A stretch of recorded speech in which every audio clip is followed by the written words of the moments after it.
आज हम पढ़ने जा रहे हैं मधुश्री कक्षा 7 का पाठ 2 मेरा बचपन। बचपन जीवन का सबसे मधुर और यादगार समय होता है। हम बचपन में घटी खट्टी मीठी घटनाओं को पूरा जीवन नहीं भूलते। वे हमारे दिलो दिमाग पर एक अमिट छाप छोड़ जाती है। हमें ऐसा लगता है मानो कल की ही तो बात हो। ये घटनाएं हमारे संस्कारों, जीवन मूल्यों और चरित्र निर्माण पर भी गहरा असर डालती हैं। लेखक के बालपन की भोली जिज्ञासाएं और मनोभाव मतलब मनोमय कोश क्या तुम्हारे बचपन में ऐसे मिलते जुलते हैं? कल, आज और कल के बीच झूलती मज़ेदार आप बीती पढ़कर बताइए। तो चलिए पढ़ते हैं। हम बचपन में घटी खट्टी मीठी घटनाओं को कभी नहीं भूलते। वे हमारे दिलो दिमाग पर एक अमिट छाप छोड़ जाती हैं। इस पाठ में लेखिका ने आचार्य चतुरसेन की आत्मकथा को अपने इस रचना का आधार बनाया है। वे आचार्य चतुरसेन की प्रारंभिक स्कूली शिक्षा के कुछ खट्टे मीठे अनुभवों को हम सभी के साथ साझा कर रही हैं। वे बताती हैं कि किस प्रकार लेखक बचपन में डांट पिटाई से डरते थे। हल्का डांटने भर में ही वे इस प्रकार रोते थे कि उन्हें चुप कराना लगभग नामुमकिन होता था। किस प्रकार उन्होंने स्कूल में अपना पहला अक्षर लिखना सीखा। चलिए पाठ में आए कठिन शब्दों के अर्थ पढ़ते हैं। विरल, कम मिलने वाला। संग्रहालय, विशेष प्रकार की वस्तुओं के संग्रह का स्थान। अक्षराभ्यास, अक्षर लिखने का अभ्यास। तसल्ली, दिलासा। करधनी, कमरबंद। अभिभावक, माता पिता जो पालन पोषण करने वाले होते हैं। अधीर, बेचैन या व्याकुल। कारामात, चमत्कार। बग्घी, घोड़ा गाड़ी। अब हम पढ़ेंगे पाठ का बोध और अभिव्यक्ति। मौखिक है।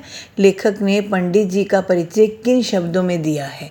लेखक ने पंडित जी का परिचय ब्राह्मण, दुबला पतला शरीर, पतली सी मूछें शब्दों आदि में दिया है। विद्यालय जाने से पहले लेखक कैसे तैयार हुए? लेखक ने नया कुर्ता, धोती, गोटा लगी टोपी पहनी, हाथों में चांदी के कड़े, कमर में चांदी की करधनी पहनकर वे विद्यालय जाने के लिए तैयार हुए। लिखने के लिए कहने पर लेखक पंडित जी को क्या कहता था और क्यों? लिखने के लिए कहने पर लेखक पंडित जी को कहता था कि पिताजी लिखेंगे, क्योंकि लेखक की धारणा थी कि पिताजी तख्ती पर लिखते हैं, इसलिए उसे लिखने की आवश्यकता नहीं है। बचपन में किसी की पिटाई होते देख लेखक की क्या दशा होती थी? बचपन में किसी को पिटाई होते देख लेखक रोते हुए घर भाग जाता और अपने माता की गोद में सुबक सुबक कर रोता। आगे है लघु उत्तरीय प्रश्न। पहले दिन विद्यालय जाने के समय लेखक के मन में क्या भाव थे और क्यों? पहले दिन विद्यालय जाने के समय लेखक को लगा कि उसे सिर काटने ले जाया जा रहा है। दूसरे लड़कों को मार पड़ते देखकर वह बहुत डरा हुआ था।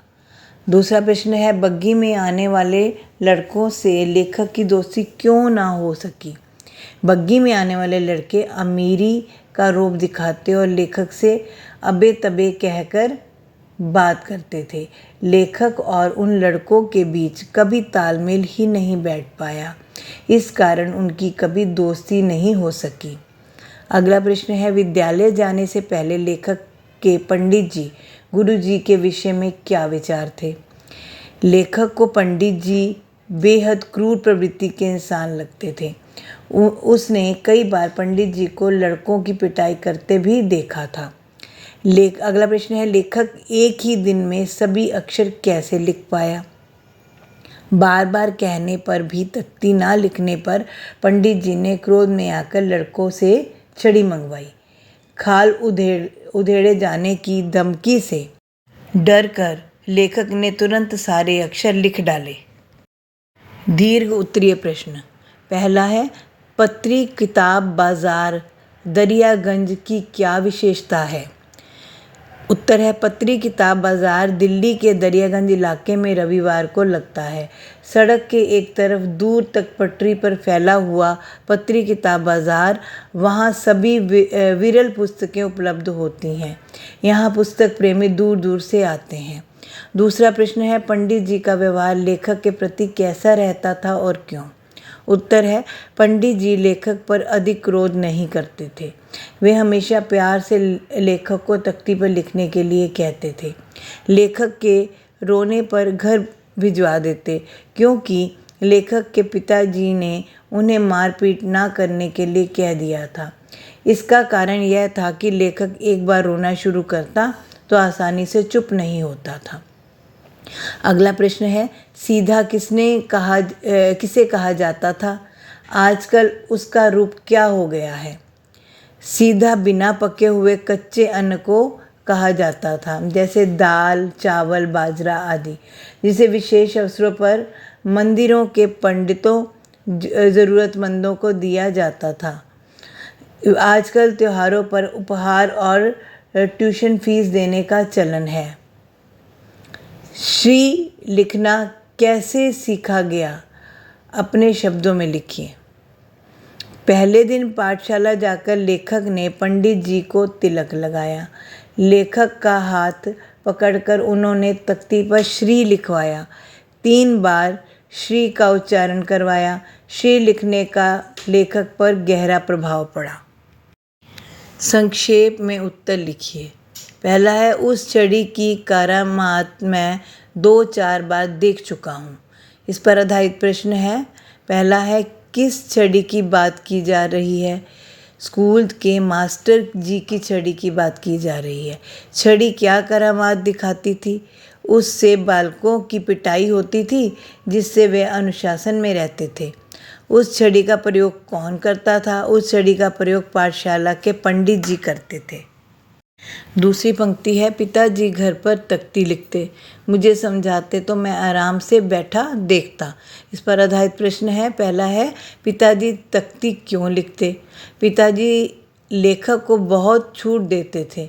लेखक के ना लिखने पर वे लिखकर मदद करते। दूसरा है वे किसको क्या समझाते? पिताजी लेखक को तख्ती पर लिखा हुआ प्यार से समझाते।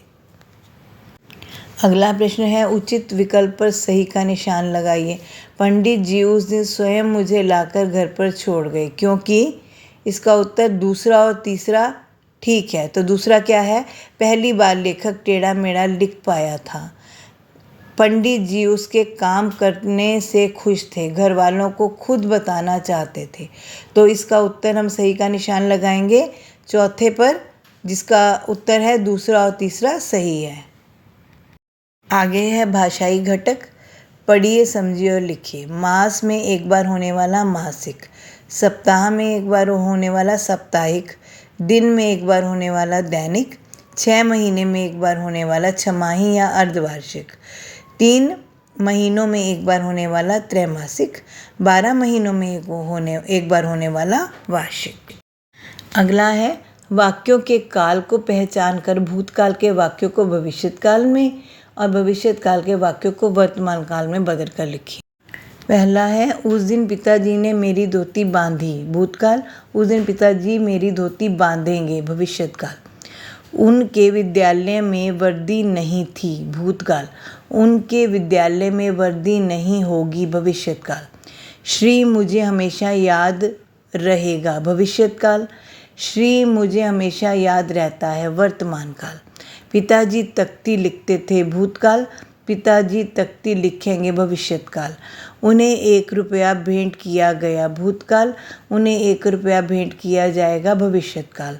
मैं एक दिन गांव ज़रूर जाऊंगा, भविष्यकाल। मैं एक दिन गांव ज़रूर जाता हूँ, वर्तमान काल। अगला है निम्नलिखित वाक्यों में रेखांकित पदों में प्रयुक्त कारक के भेद लिखिए। पंडित जी मुझे काफ़ी छूट देते थे, पंडित जी कर्ता कारक। पिताजी कंधे पर चढ़ाकर पाठशाला ले गए, कंधे पर अधिकरण कारक। पिताजी पंडित जी को फीस देते थे, संप्रदान कारक। मैं चांदी के कड़े पहनता था। चांदी के संबंध कारक मम्मी पापा बच्चों के लिए स्कूल का काम कर देते हैं। बच्चों के लिए संप्रदान कारक मेरी छड़ी से पिटाई होते होते बची। छड़ी से कर्ण कारक अरे लिखता क्यों नहीं। अरे संबोधन कारक। निम्नलिखित वाक्यों में से विशेषण छांटकर उनके भेद लिखते हुए तालिका पूरी कीजिए। वाक्य है मेरी आयु 4 या 5 वर्ष की रही होगी। विशेषण 4 5 भेद संख्यावाचक विशेषण। वाक्य है पंडित जी तीखी नज़र से देखते थे। विशेषण तीखी भेद गुणवाचक विशेषण। वाक्य है उस दिन मुझे नया कुर्ता मिला। विशेषण है उस और नया। भेद है सार्वनामिक विशेषण गुणवाचक विशेषण।